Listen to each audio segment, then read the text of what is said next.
Well, good morning. I'm Brent Adams here with your Rural Strong Morning Ag Report for this Wednesday, September 27th, the 270th day of 2023. Leading off the headlines this morning, the end of September marks two important deadlines for Congress: the deadline to pass a new farm bill and the deadline to fund the federal government. American Farm Bureau Federation Executive Vice President Joby Young says farmers and ranchers will immediately notice the impact of a potential government shutdown. When farmers and ranchers look at it, they're going to think about USDA and USDA programs. And so that could be everything from your farmer-facing programs like your FSA offices and NRCS offices and places where there might be furloughed employees. And then there are certain entire programs that have to cease operations during the course of a government shutdown. Loan programs and some other things that can be affected. Young says consumers will notice a few changes as well should a shutdown occur. There's some things that are exempted from a government shutdown: protection of property, protection of human life. Some of the food safety inspections and other things might fall into those categories, but the USDA programs certainly are one of those areas that can have complications and can be hindered by a government shutdown. Agencies that do nutrition programs and other things are affected during a government shutdown as well. While a government shutdown would impact farmers and consumers more quickly, it's important for Congress to remember that a farm bill expiration would have implications as well. That's a very complex picture. Of course,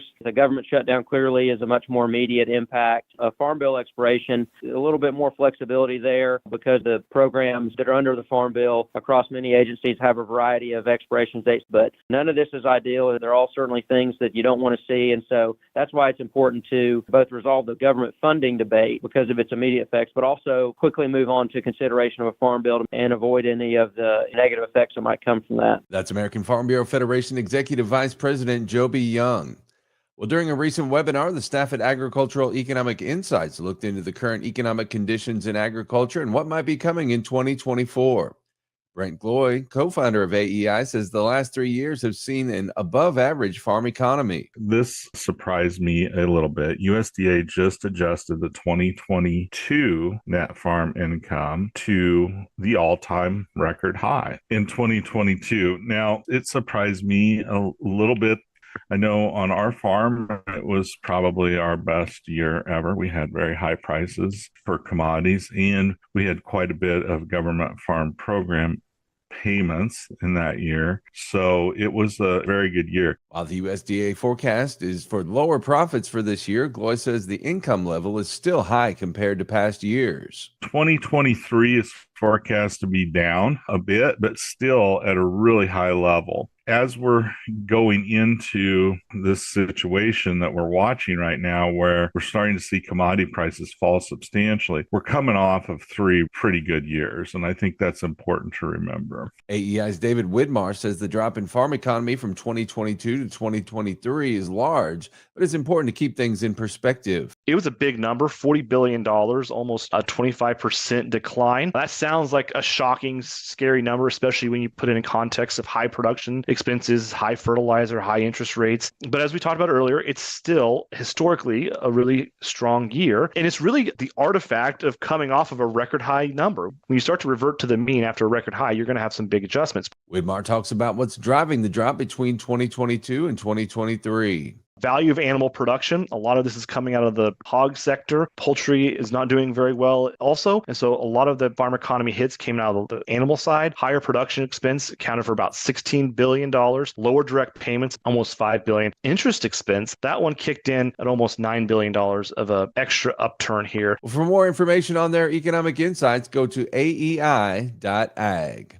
Well, the U.S. fertilizer industry relies on major rail carriers to move product from importing countries to U.S. farmers. President and CEO of the Fertilizer Institute, Corey Rosenbusch, explains how there are a limited number of Class 1 rail operators that dominate major railways. Class 1 rail are the large rail carriers, CSX, Union Pacific as an example, that really operate those major railways. You have a number, hundreds of short line railways, but in terms of long haul, those Class 1 rail carriers tend to dominate a specific market. Some would even say monopolize specific markets. Rosenbusch says the fertilizer industry is vested in this issue because the industry is one of the biggest rail shipping customers. When you think about potash again, and the fact that we have limited reserves here, 85% of the potash in the United States is imported. Of that import, over 90% comes from Canada and a lot via the rail. So yes, we need a effective, efficient, competitive rail network. And that's Corey Rosenbush with the Fertilizer Institute. A special thanks to Lori Boyer with KSIR Radio in Fort Morgan, Colorado for that audio. Well, are cattle producers finally holding back more heifers for additions to the breeding herd, or are they just continuing to send more heifers to feedlots? We may have a better answer to those questions in just a few weeks. Here with the details is USDA Radio's Gary Crawford. Besides the fact that beef cattle numbers are significantly below this time a year ago, there's really nothing in USDA's latest cattle feedlot report last week that would give us a clue as to whether or not producers are ready to start the process of rebuilding the cattle herd. USDA livestock analyst Mike McConnell says for that clue, we'll have to wait a few weeks for the next cattle feedlot report. Next month's report will also include a breakout of cattle on feed, not just overall, but also by sex. So we'll have a look at the steers and heifers that are on feed. And that might give us a little bit more insight into whether or not heifers are going into the feedlot to be finished out for beef production in the next few months, or whether or not they might be retained for the next breeding cycle we have coming up. But for better or worse, we're going to have to wait until next month to get that additional insight. So mark your calendars and stay tuned. That next report comes out October 20th. Gary Crawford reporting for the U.S. Department of Agriculture. And finally this morning, food shoppers in 2024 may see food price inflation fall to levels not seen in about 4 years.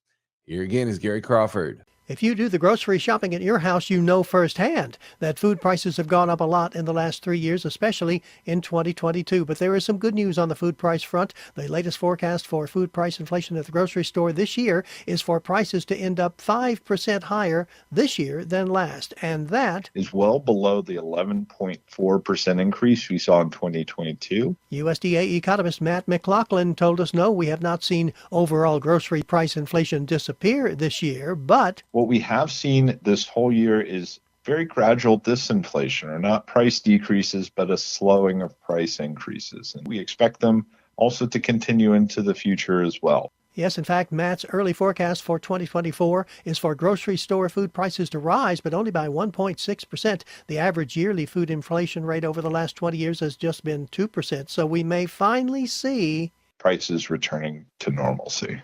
Gary Crawford reporting for the U.S. Department of Agriculture. Well, you can keep up with the latest in the world of agriculture by subscribing to the Tractors and Troubadours podcast from Rural Strong Media. Each week, I bring you agriculture industry newsmakers, hot-button industry issues, educational features, and the best in traditional country music. The Tractors and Troubadours podcast can be found at ruralstrongmedia.com or wherever you get your podcasts. We also invite you to join us daily on Rural Strong Radio, our 24/7 streaming radio station, found at ruralstrongmedia.com or on the Live 365 streaming radio app for your mobile device. Each day, we bring you our award-winning agriculture programming, as well as the best in traditional country music, mixed in with a little bluegrass, western swing, southern rock, and inspirational music. Again, the place to find Rural Strong Radio is ruralstrongmedia.com or on the Live 365 streaming radio app. We're portable, so take us with you everywhere you go this harvest season. We'll get you through those long, challenging days. Well, I'll be back again tomorrow with another Rural Strong Morning Ag Report here on Steve Shetler Media. Make it a great day, everybody.